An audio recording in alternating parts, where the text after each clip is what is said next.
Hello, my name is Deborah Schaefer, and today I'm going to talk to you about reconciling balances in PC law. Now, that actually is a broad term, so I want to explain to you what I mean by reconciling balances.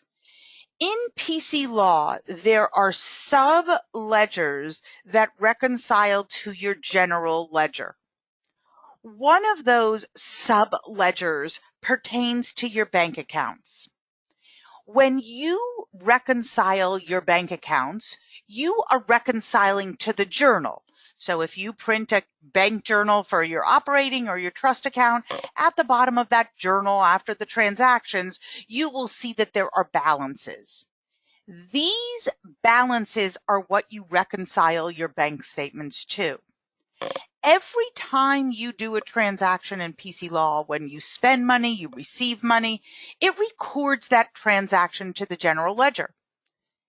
And in a best case scenario, if I were to print a journal and if I were to do it as of today, or let's do it as of January 31st, and I ask for totals only, PC Law is going to show me what the balances are in my bank account as of January 31st. If I produce a general ledger and I ask to see a trial balance as of the same date, I got to get in 2020, I will see that it's going to show me my bank balances, and what I would hope to see, which it does not equal, so my demo set has some transactions that I will certainly need to fix. The balance that you see here should be the exact same balance on your trial balance. Now let's take a look at my trust account. Maybe we'll do better at my trust account. Again, this is my sample data. Sometimes I play with PC Law and try to break it so that I can see how transactions work. And that may have happened. So for my trust bank journal, again, my balances don't look so great. It's interesting that my trust and my general are so close together, but here we go. You can see my 3,800 is the same, my 5,750 is the same, my 75,000 is the same. That's what you want to see. Now, what do you do if those balances don't match? Well, there's several reasons why that can happen. One reason that that can happen is that when you entered either a general check or a firm receipt, in the GL account, you chose a bank account number. You should never be doing that. If you're transferring between banks, that should be done by a bank-to-bank transfer. If you're transferring between the trust and the general account, that should be a trust to general bank transfer. You never want to use, you'll see client funds on yours, it'll say trust to general transfer, but you never want to use a bank account GL when you do a transaction. The other reason why those balances might be different is perhaps maybe your accountant gave you a journal entry or you did a journal entry to adjust your cash account. The journal entries don't affect the journals.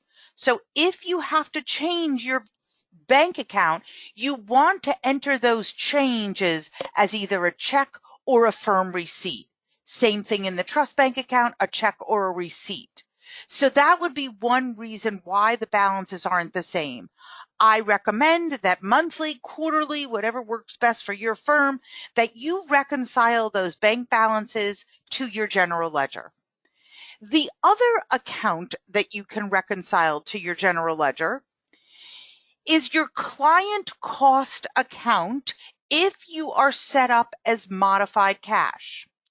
So if you are set up as modified cash, it means that in your general ledger, you will have an account called Client Disbursement Recovery, which is an asset, and typically it is 1210.